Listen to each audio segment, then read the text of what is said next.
Once I crossed that threshold, I completely lost touch with reality.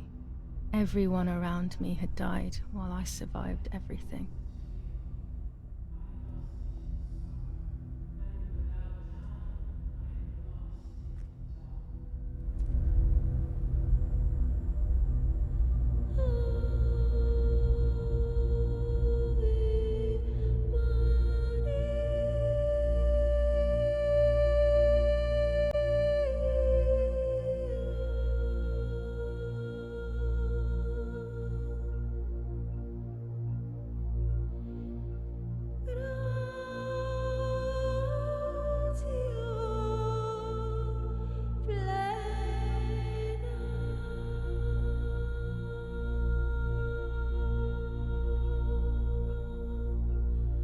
I don't remember how things went. I just remember a big light and then photographs were being taken of me. There was a man dressed in white, a doctor, I presume. He was asking me questions, but I didn't understand what he was actually asking me. He wrote something on a piece of paper and then 2 nurses led me away. I was in the mental asylum. Some women were talking to themselves, others cried. Some were even covered in their own filth.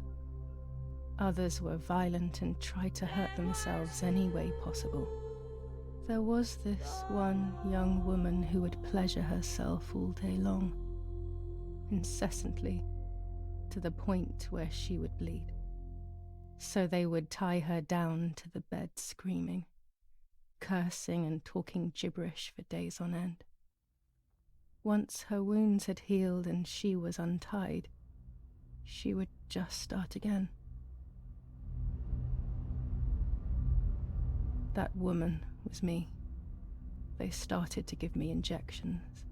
What they gave me made my whole body shake. I broke my vertebrae and an ankle.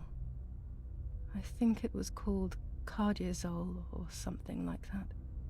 My body was like a fire that didn't want to be put out. When it appeared to be quenched, it would come back, even stronger than before. In the end, though, they won. I stopped screaming and masturbating. I stopped thinking. There was no longer any need for therapy. Something inside of me had died. But nevertheless, I insisted on carrying along this painful journey. I was stronger than I could ever have imagined.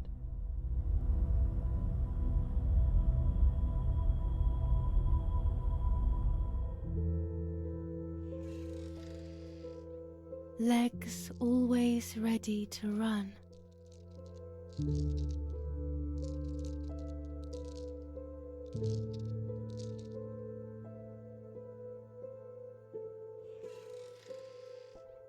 The womb that conceived in sin.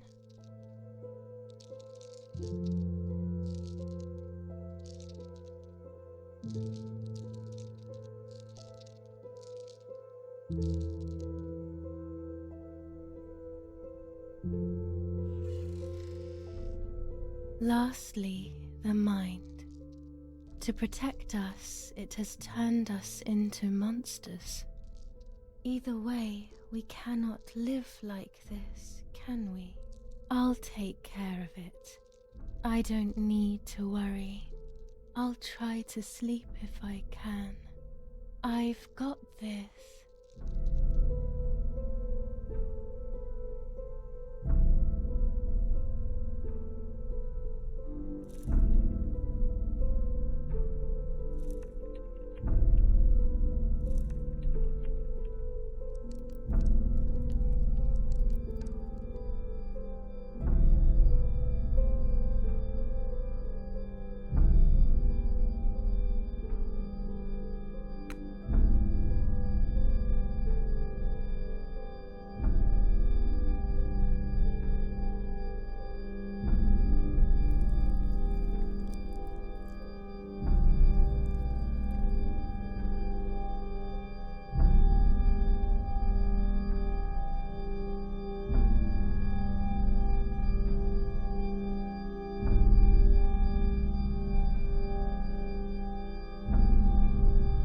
On the 26th of July, San Casciano was bombed and the church was destroyed.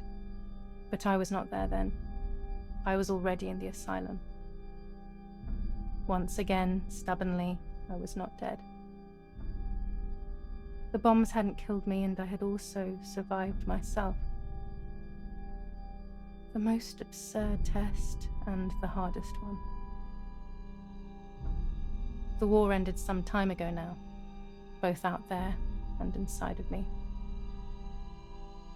I was on the wrong side of the gate, but now I can turn the page. Life is opening its doors again, isn't it? If I hadn't been so lucky to survive myself, I would have thrown everything away. We think that danger is all around us, ready to attack. But the most devious and misleading dangers are the ones that are inside of us. They grow without us realizing. They make us suffer, remain confused, and remove our self-respect. I would have wanted to ask for help, but I was alone. This is my story. Thank you for being here, for listening to me. Now I'm ready to leave. How long will it take to get home?